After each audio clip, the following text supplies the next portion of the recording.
A few years ago, content creation may have seemed like an unstable career, but we are currently riding the high of a multi-billion-dollar creator economy in 2022. But how long can that last? Today, I really want to dive into how to continue to sustainably create content over the years, how many different ways you might be monetizing your influence, and probably most importantly, what is your ultimate end game with content creation?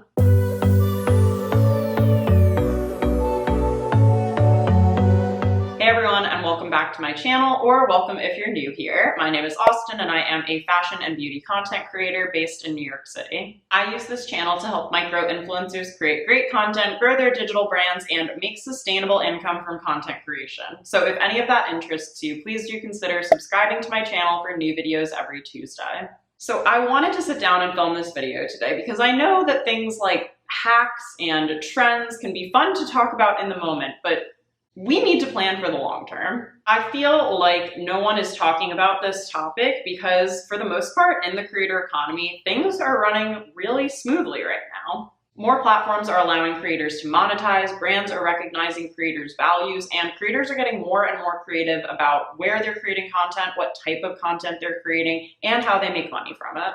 We all may be content creators, but we're also all business owners. And a lot of us do this alone. I know I do, and there are a lot of other solopreneurs out there like me. We don't always necessarily have someone asking us the questions like, so where is this going? And many of you may have successful creator businesses right now, but I really want more creators to start thinking about the long term. I know that there are more fun things to talk about when it comes to content creation, but I just want to ensure that any of you who have put the time and effort into creating great content, building an audience, and hopefully making some money off of it now can continue to see success with that in the long term and plan for the future regardless of what is going on in the market or the creator economy or the world at large. So to make this less intimidating and to help you along the way, today I want to share some questions you can ask yourself or some things to think about in order to set yourself up for long-term success as a creator.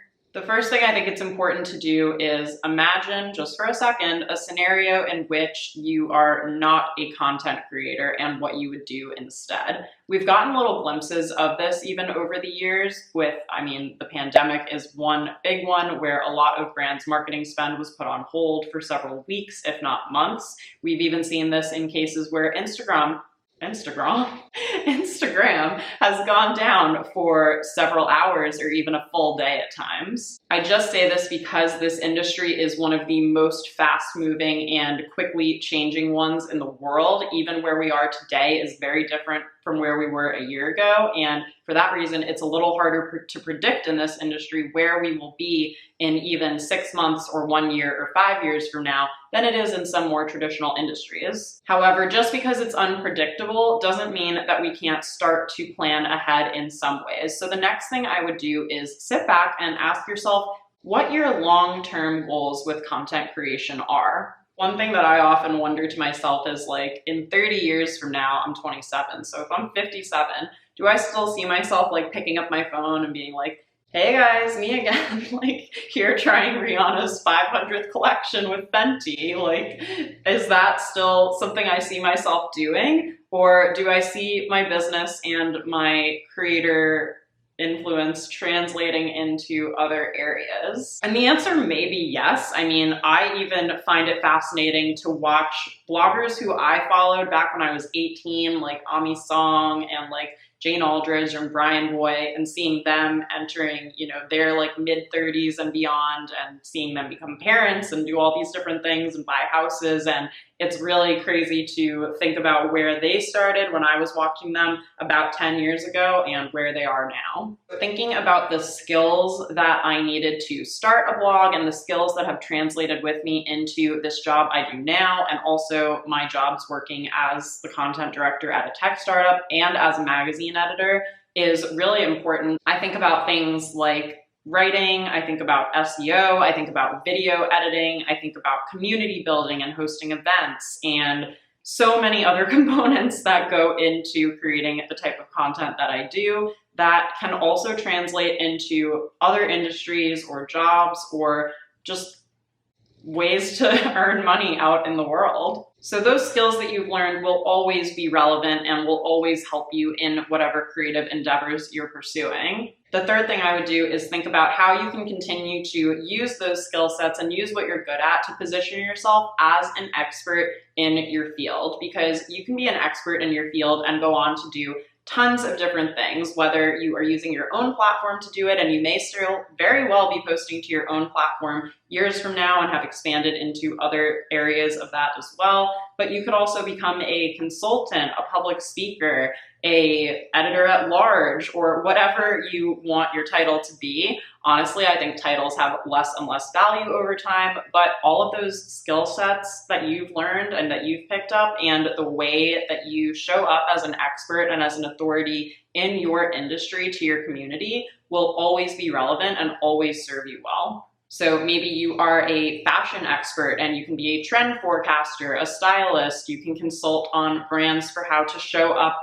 better on TikTok and do a number of different things. Or maybe you've gone through something in your life that has led you to help others heal and move on from things they've gone through. So maybe that is creating a new lifestyle brand, or again, helping different companies talk to their customers about things like that, or even starting your own mental health startup. None of these things have to be figured out today, but I just want people to think beyond tomorrow, think beyond 6 months from now, and think into the future about what will your content creation lead you to do in the next 5 or 10 years. This leads into the next thing that I think is so important to do if you've not done it already, which is to diversify your income streams. And I just gave a few kind of vague examples of, if you're a fashion or lifestyle creator, maybe what some things you can branch out into are. But let's look at a few examples of creators right now who are doing a great job of this. The first person I want to shout out is Rachel Martino. She is a Brooklyn-based content creator, and she's also the owner of Dream Loft Studios. I have met Rachel at events before, and I've followed her for years, and I just think Dream Loft Studios is such a genius idea. Basically, in the last 2 years, she decorated her loft to look exactly the way she wanted it to, and was able to create basically a beautiful apartment that she started renting out for photo shoots. Then she expanded to a second location, which is a studio, which I actually rented out recently with my friend Jessie, where again, creatives can come in, shoot content. It's a beautiful setup. It's a really fun vibe. She also really did a great job of documenting the behind the scenes process, and I knew I wanted to book a shoot there before she even really posted the final images of the space. So I think that that ties really well into the content she creates, and then she charges on Peerspace to rent out the studio to people who want to shoot there. Similarly, my internet friend Tarmar, who I have not yet met in person because of a million different circumstances, but I really love and respect all of the content that she creates online. She also rents out her loft, a Brooklyn loft, on Peerspace for photo shoots and bookings as well. And she also has a brand called Lovers Sunday. It started out just as an Instagram story series, and she has translated it into merchandise. She has a whole separate account and logo for it. A third example I wanted to highlight and shout out is my friend Emma. Emma is a Seattle-based content creator, and she, like me, shares a lot of influencer education and tips on behind the scenes. So I will leave a link to her Instagram account down below in case you want to go follow her. I definitely recommend it.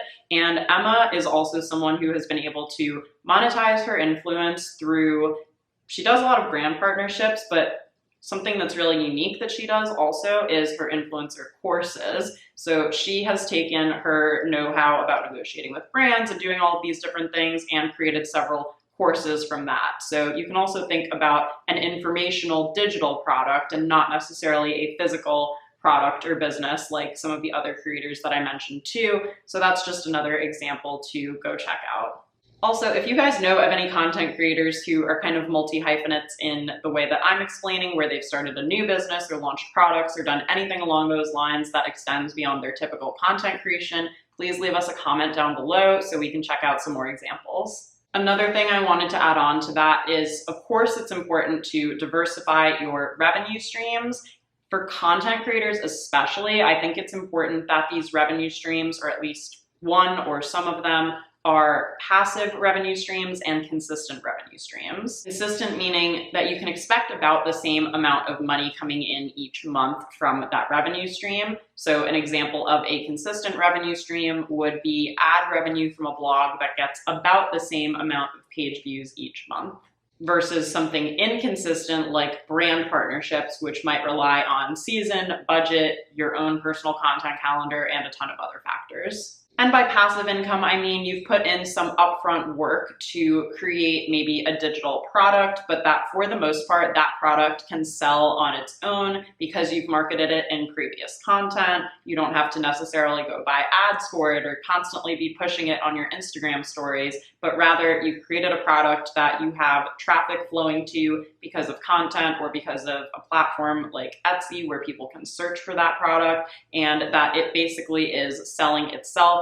And you don't need to do a lot of upkeep from it, except for maybe updating it like once a year or once every 6 months, depending on what the product is. If you want to hear me talk a little bit more about revenue streams, choosing the right ones, and the difference between passive revenue, like I was just talking about, and active revenue, I do have a video on my YouTube channel called Ways to Make $1,000 a Month as a Content Creator. I will link that one down below in case you'd like to go watch it next. Another thing that you can do right now to set yourself up for success long-term is to publish content on a searchable platform. I cannot stress enough how important and helpful this can be, especially for long-term success and long-term consistent revenue as a content creator.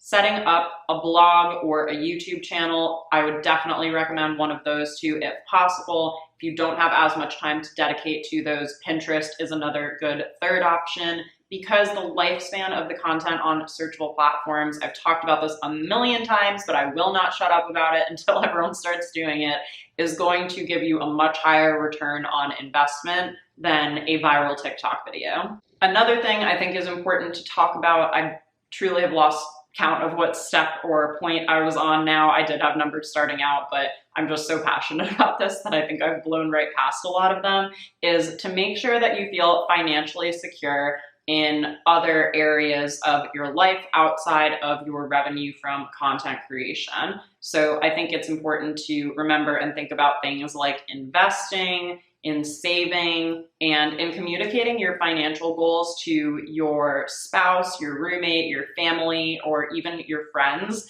who you feel comfortable and like you can trust with your financial goals. Because outside of content creation, you just want to make sure that you are still setting yourself up for success, doing things like opening a retirement account, just planning for the future and making sure that you always have some kind of safety net or plan B if your situation allows you to. If you guys want to hear more about how I financially prepared to take content creation full-time as a micro-influencer, I have a video where I go more in depth about that topic, and I'll be sure to link it down below in the description box in case you'd like to watch it next. The last two things I want to leave you with before I end this video is a suggestion to, when something new comes up in this industry, whether it's a new platform or a new trend or a new style of content creation, to just give it a try. I think it's really important to stay up to date on what's happening, what new products are launching, what apps are coming out, even what's trending on TikTok and those platforms right now, and to just give yourself a chance to try whatever it is. You never know what that thing is going to be that really sticks to you as a creator and makes you feel really creatively fulfilled, or lets you try something that maybe you didn't think you could do, or what's going to really resonate with your audience and put you, on a new platform, whether it's something like YouTube or TikTok, and get you more visibility to yourself and your brand. I think that since this industry is so fast moving and there are new voices and products and people who come out and emerge every single day, that staying on top of these things and being a tester and an early adopter of new platforms and new ways of creating content is super important for staying ahead. And the last thing I want to share, and this is again something that is not my favorite thing in the world as a Virgo and as just someone who likes to plan ahead for things, but just knowing that sort of anything can happen. I think that right now things are looking really good in the creator economy. I think we've made so much progress, and I feel like people take creators seriously. Brands are really starting to value creators and know their worth. A few years ago, we thought TikTok might get taken away in the US. I mean, like I said, your account could get deleted or blocked for some reason completely out of your control. So just thinking through what are the various different factors at play here, where am I building my platforms, and what does this look like if this part of my business goes away tomorrow. Similarly to why I think it's important to diversify the platforms that you're on, diversify the different ways that you're making revenue.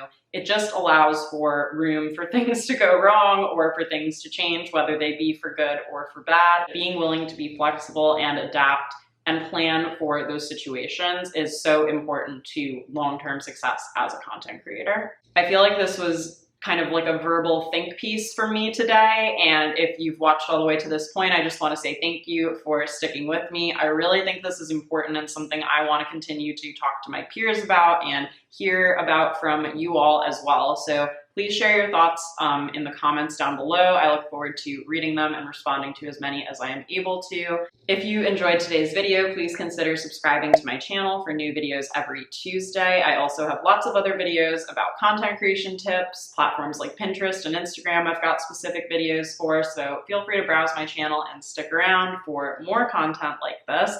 If you subscribe, you can also turn on the notifications so that you never miss a video from me and you get notified right when I upload. And please also do give me a thumbs up down below if you found this helpful, interesting, or if you simply liked it.